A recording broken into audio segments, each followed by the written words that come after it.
All right. Thank you all for joining us today. We are super, super excited. This is our second time. Those of you who have been following me for a while, this is our second time being graced with the presence of the Alisha Nicole.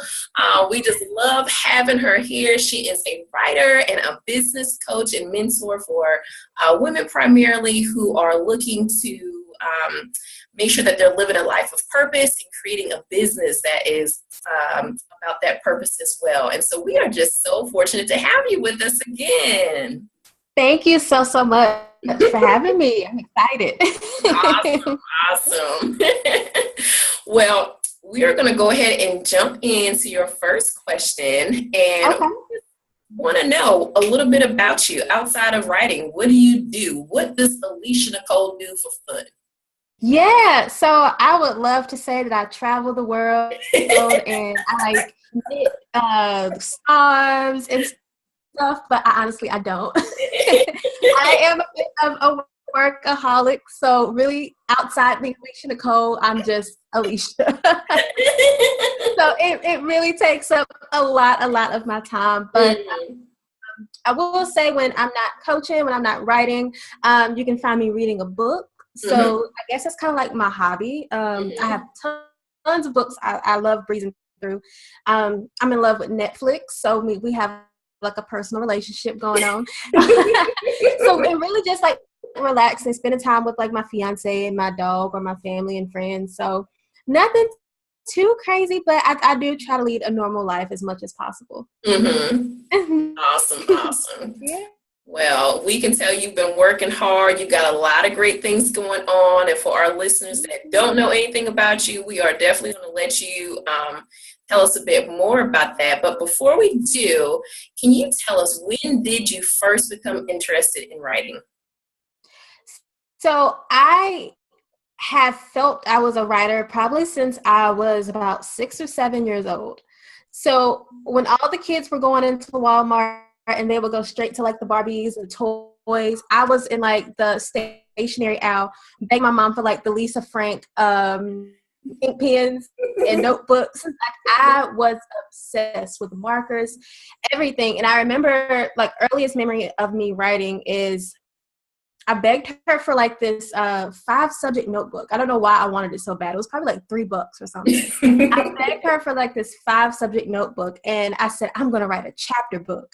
Because I remember reading books with chapters, and I was like, oh God, like this must have took them like ages to write. Like I'm going to write like a chapter book. And I wrote like a little short story about a girl and like her stepsister who were like going on vacation, and like they didn't like each other for some reason, and like this was totally not my life, so I don't know where I came up with these people from, but like I legit sat there and wrote a full-on story, characters, everything, like pulled the whole thing together. I had no clue where it came from, but I've always loved to write in some capacity. I always knew I would be a writer in some capacity.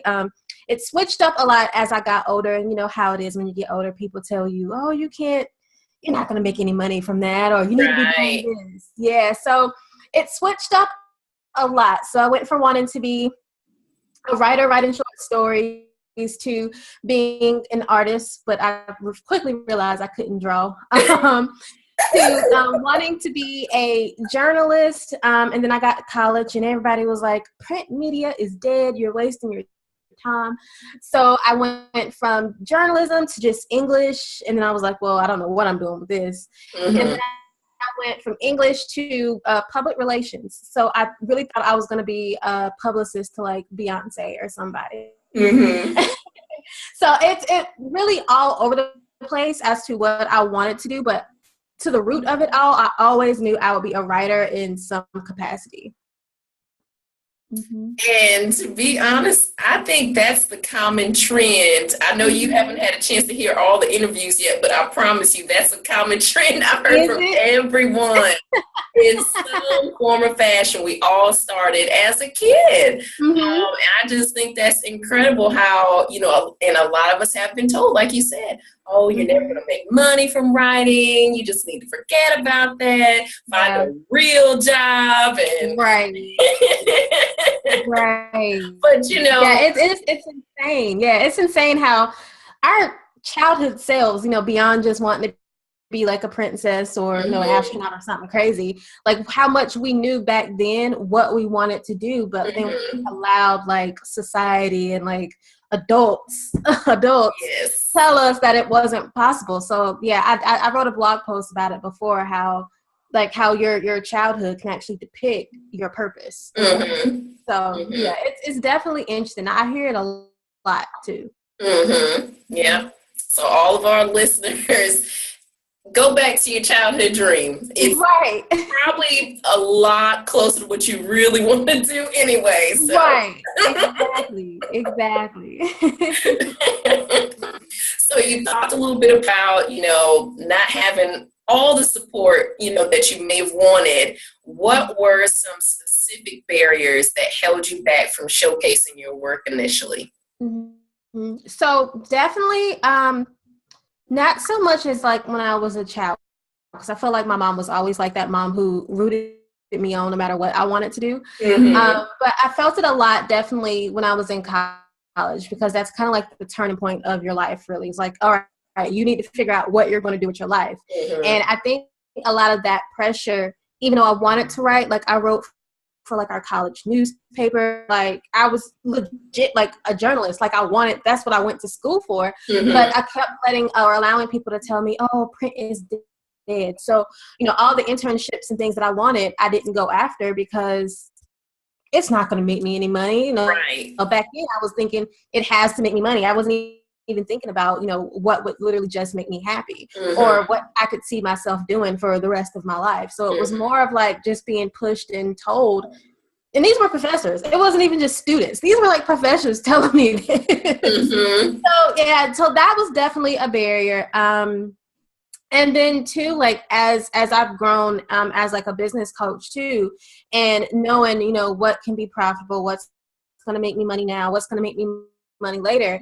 I this was like a big hurdle I had to get over recently with writing my second book. Was sometimes what we're purposed to do won't always be profitable in the moment. And I had to get over the idea of, if I sit here and focus solely on this book, yes, it's not going to make me money right now, but who knows what it could do, in a couple months once it's completed. So that was like one of the biggest barriers I had to get over recently was, all right, am I going to really take this book seriously and sit down and write it? Or am I just going to keep doing things and making other things priority because I know those other things will make me money? So that's been like a huge, like, mind blowing type of thing I've had to get over, but slowly, surely it's happening. Yes, I can really identify with you there. I was actually just talking about that on Twitter earlier today or yesterday about, I know I've got things I should be working on, but I get so caught up in that one thing. And like you said, if I'm ever going to get that second book out there, if I'm ever going to get, these other journals and workbooks and blah, blah, blah that I want to do, you got to do it, not give you the results right now, for that microwave generation, we want everything now. Right now. But we've got to learn how to wait. We've got to have that patience and just see things through. So yeah, I'm with you. It's like, all right, like I wrote down the title, so this should be making me money right now, right? Right. Like somebody should be buying this right now. Today. Yes, ma'am. Yes, ma'am. So I guess what you're saying is the way that you've overcome these barriers is by just doing it, just how you really been able to do it. Just really understanding that those thoughts are really thoughts that are just trying to hold me back. And a lot of it stemmed from fear. That was holding me back too. And also too, one thing I've really had to keep in mind is I felt really unqualified doing this book and actually spending legit time on it. And I have to keep like reminding and telling myself, like, if God gave me this idea, then he clearly thinks I'm qualified to do it. So right. I don't have anything to worry about as far as, how, if money's going to come in or if I'm going to hit my income goal. Because if he gave me this big grand idea, then that means he already has like a plan set up and ready to go. He's just waiting on me to get my act right. Yeah, so that's the biggest thing. Keeping in mind, it's like, girl, he's the one that gave you this idea, so why are you tripping right now? So when I do like my morning devotionals, I have to like literally write that out sometime. Like, girl, relax. It's okay. It's okay. Yeah. Again, I understand that because, we do get like that. We know that God's brought us through situations before. He didn't tell us everything up front, but it still worked out. And for some reason, again, when we're in the here and now, we're like, I don't know, should I move forward with this book idea? Should I not? And it's like, like you said, like, okay, he gave it to you. You know what he did last time, like 10% if he did it before. Right. Yes. I always say, I imagine God sitting there looking at me like, Alisha, just girl, get it together. Like, you're getting on my nerves right now. Like, please, just do what I tell you to do. Right. Yeah, we're all guilty of that. So are there any particular writers you can think of who really helped shape your writing? I don't have any in particular. I will say I do really enjoy writers who I feel like they write as if we were having a conversation. Or if they write as if like they're writing how they actually talk. When they use like y'all and like slang and like things like that, that's what makes me feel like I can write. Because I'm not proper. My language is probably horrible. I use slang. I'm super Southern. So they really make me feel like I can write. I know Jen Sincero is one who I adore her writing because I'm really reading it like, girl, yes, I get it. Yes. So she's definitely one I would say who just really makes me feel like I don't have to be formally trained in being like a novelist or like an incredible writer, and I don't have to be super deep and like things like that. That was another thing that really kind of held me back from writing was I'm not a deep person. Like, yeah, I have some cool thoughts sometimes, but I like to make things lighthearted. I like to tell, my story, but I also like to have kind of like a little happy light at the end of the tunnel type of thing going on. So I like the idea of somebody not making me feel like I had to be really deep and poetic, and not saying there's anything wrong with that because that's incredible, but that's not me. So I've been really attached to people who I can kind of relate to. Someone I'm sitting here looking at the book now. Another book I've been reading. I'm sorry, I can go on and on about books. I'm also reading Favor with Kings by Caleb Anderson. Okay.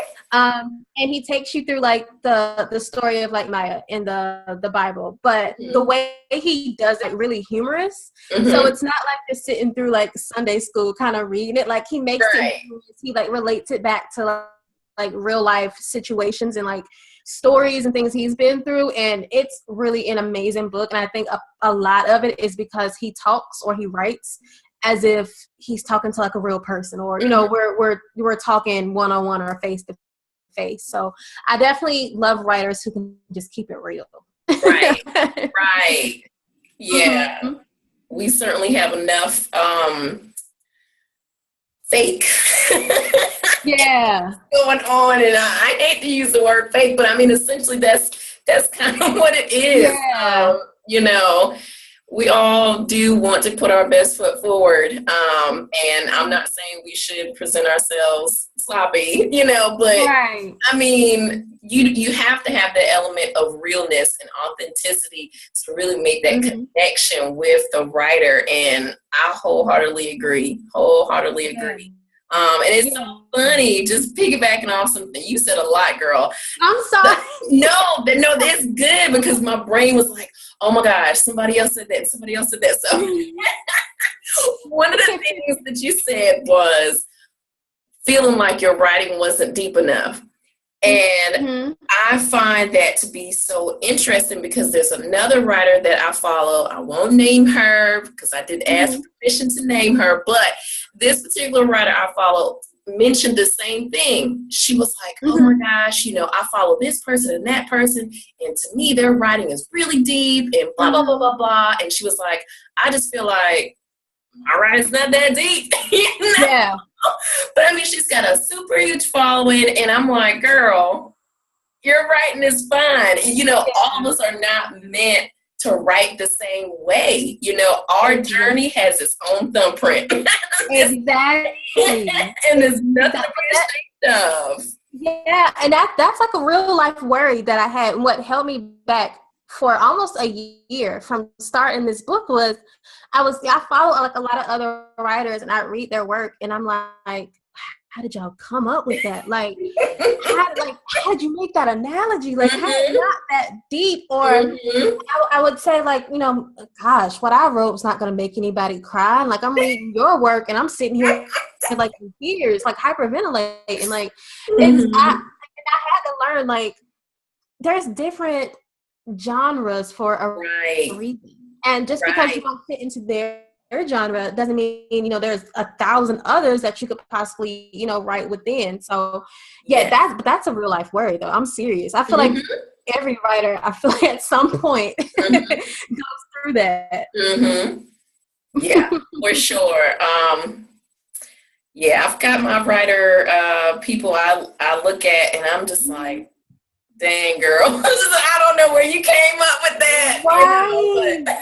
Right. And it also makes you, I feel like, question your story too. Because I follow like a lot of storytellers and it's like, I mean, I haven't had the perfect life. I didn't grow up with like a silver spoon in my mouth or anything. But like, I've never gone through any really, really traumatic experience that has helped shape or mold my life like that. So it could definitely have you kind of like second guessing your own journey in a way. I was just listening to someone talk about storytelling the other day, and she was saying how there's a story in everything. And she's a humorous writer, so everything she writes has some type of like funny anecdote to it. And she was saying like how every moment has like a story. She was talking about how she met this lady in the bathroom at the airport, and they couldn't figure out how to get the faucets to turn on. Like she was saying, like, that's like the gist of what she was saying. Like, you don't have to go through some big traumatic, heartbreaking experience in order to tell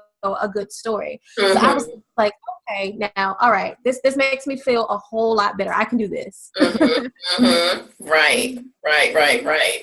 And okay, I know everybody listening is not of the religious type, but I just got to make this analogy. Yeah. It's sort of like when in the New Testament we're told that we're one body, but there are many members. And I feel like that's how we are as writers. We are all writers. We're one body of writers, but different kinds of writers. There's different, like you said, different genres, and we all have a specific task to do.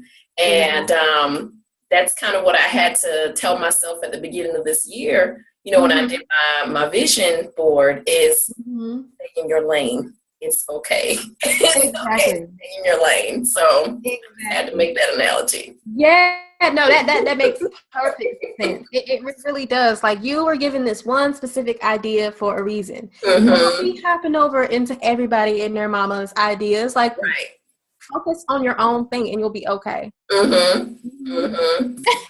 sure. So I know you have been writing for a long time. Is there a particular kind of writing that you enjoy doing the most? I know you're writing a book, you got a blog, you got lots of stuff. So what's your favorite kind of writing? Oh gosh, this is hard because I journal every morning. So that's kind of like my outlet, I would say. But I don't want to release that to the world. I don't want to share that with anybody.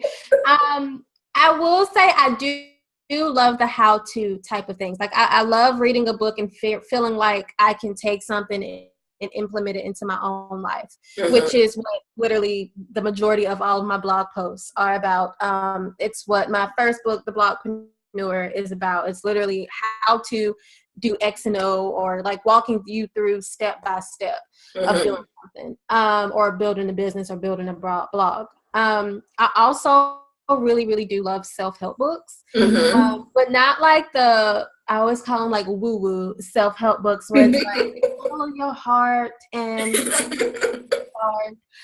like I like self-help books that are like hardcore real and are going to give me like some actionable tips behind it too. So this second book that I'm working on is definitely more self-help than it is like an actual business book. But I'm excited to write it because it is definitely 100% out of my comfort zone. Okay. Like it's terrifying. Yeah, out of my comfort zone. But I'm excited to do it because I do feel like it's something that needs to be said. So yeah, I don't know. Right now, it's like self-help. I'm really like in that mode right now too. So I would say definitely more the self-help style books right now. But it'll switch up. And tomorrow morning, I'll have to write like a blog post. And I'll be like, I love business. It's all good. It switches. It definitely switches up. I understand. So we know you've got one book already under your belt. You're working on another book. Where do you see your writing taking you in the next 5 years? So in 5 years, I'll be almost turning 35.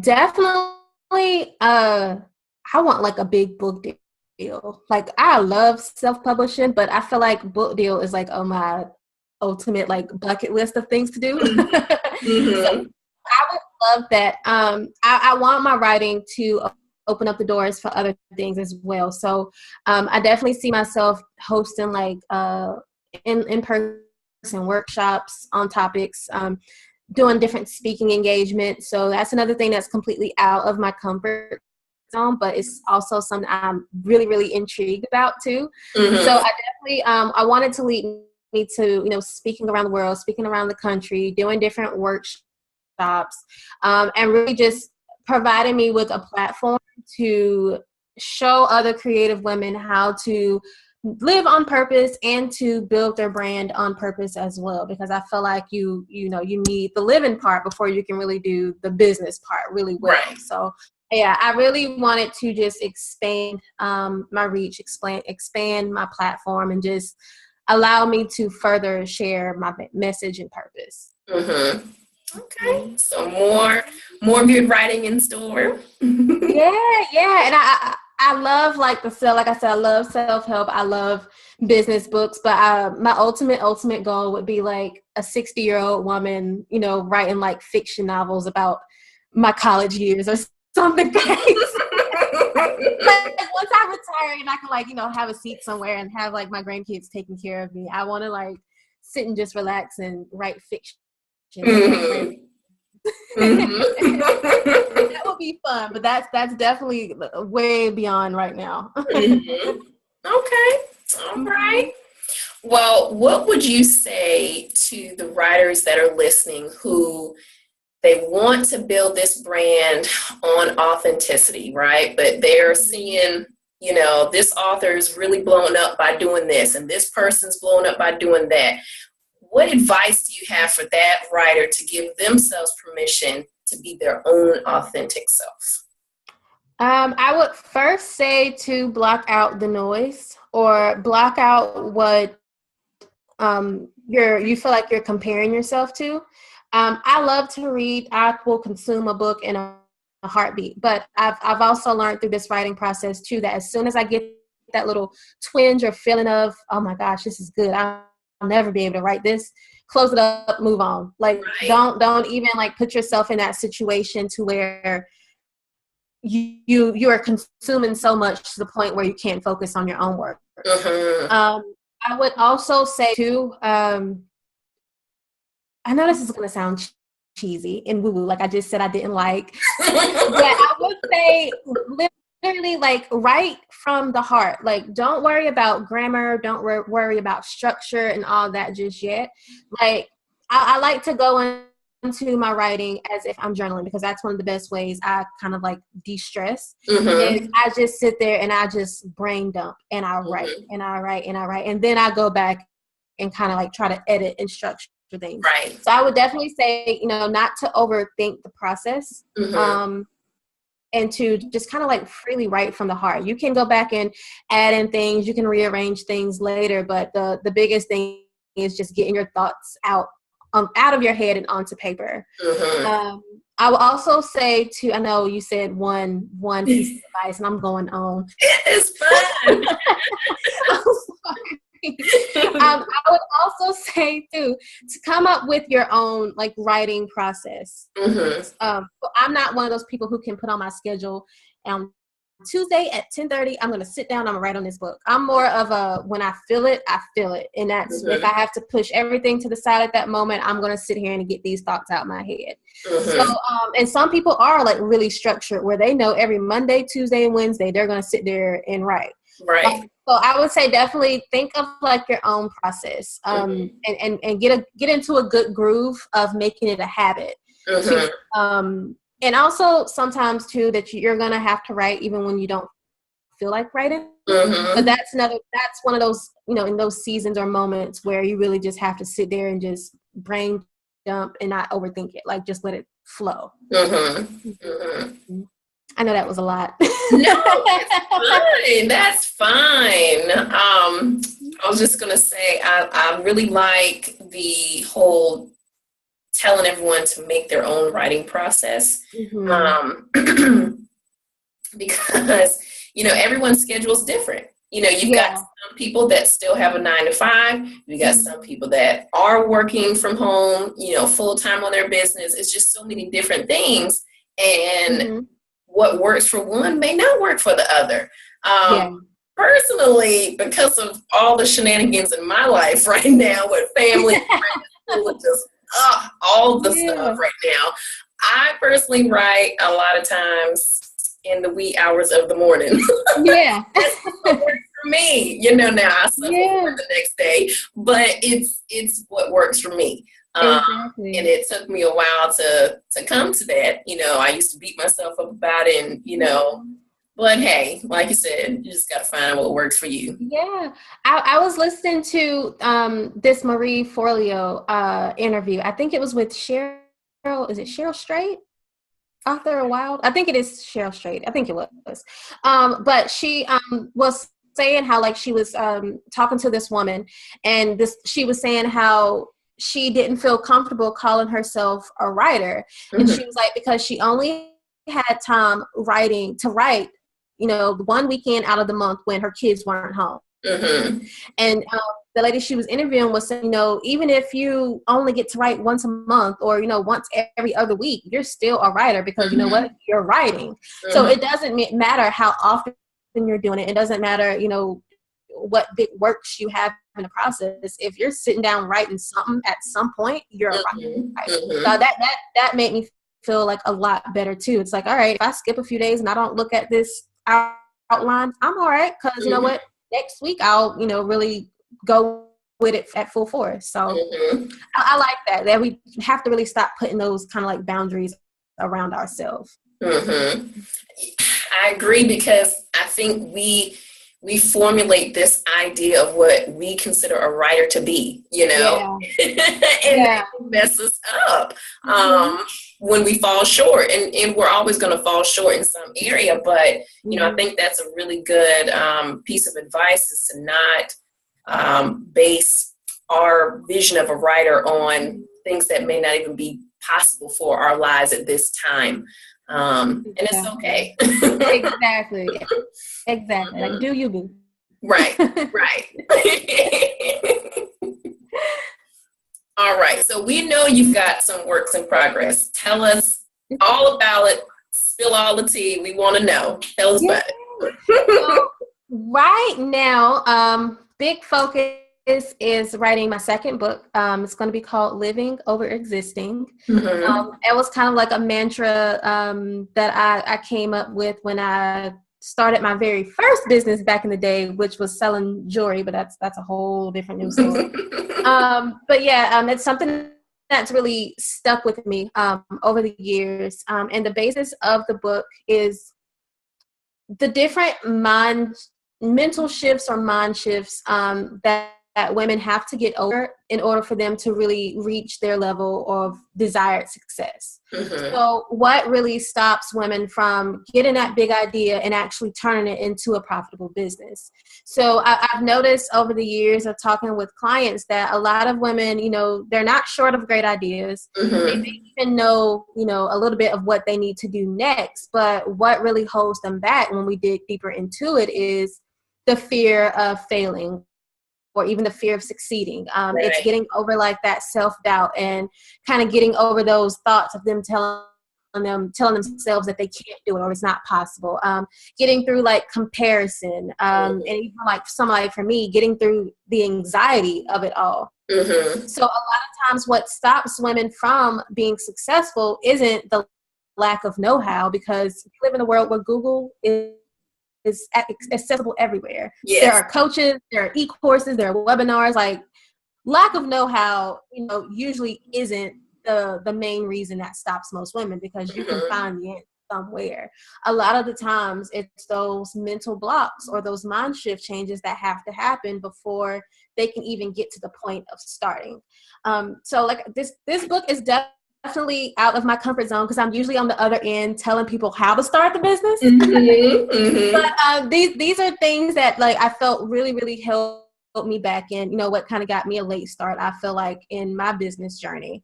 So it's a topic that has been on my heart. I first journaled about it, I think, last June. Mm-hmm. And I'm just now starting to work on it. I had to get over my own mental shifts in order to talk about the mental Mm-hmm. Mm-hmm. So it's a topic that has literally been placed on my heart. I've never felt something so urgent that I needed to do, which, even though it's terrifying, I know needs to happen. Mm-hmm. So yeah, I don't have like a release date or anything like that. I'm legit just out here just writing. Yeah, that's like my main focus right now, is to hopefully some point this year release this book. Mm-hmm. I really do think it's something that a lot of other creative women struggle with, and it's not just me. So I hope I'm not just sharing all my business for no reason. But I really do feel like some of the stories I have to tell are really going to help someone else who may be stuck in that same place. Mm-hmm. Mm-hmm. And I think that writing from experience is great. I mean, we don't have to fabricate anything. You don't have to research how other people felt or whatever. You experienced it. So You're an expert at that. Right.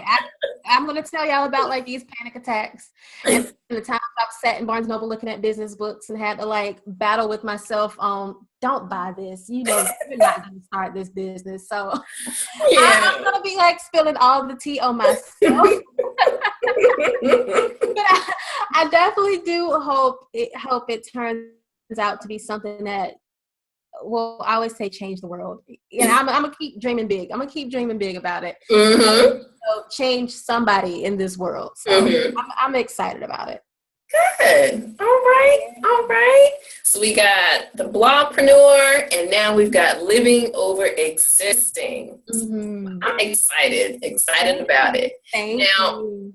We don't know when it's going to be released yet, so we got to know, how can we stay in contact with you so we can know and be one of the first people to buy it? Yeah, so on social media, I'm at the Alisha Nicole everywhere, literally. You can find me at thealicianicole.com. So that tends to be where I show up sometimes and write blog posts. But really just social media, on my website. You can sign up for my newsletter, the weekly little notes, as I like to call them. I send out those every week, once a week. So if you want to stay tuned, or if you just want to hear me ramble on some more, you can definitely find me there. Well, we have really, really enjoyed you. And again, everyone, please make sure you follow her everywhere on social media. Join her gosh, I'm losing my words, her email list. I'm on it as well. I can tell you it's really blessed my life. So please do make sure you do that. Stay in contact with her. You don't want to miss on hearing out about her upcoming book, Living Over Existing. So thank you again, Alisha, for joining us, and we hope you have a great night. Thank you so much for having me. I had fun. We did too. All right. Good night. Bye.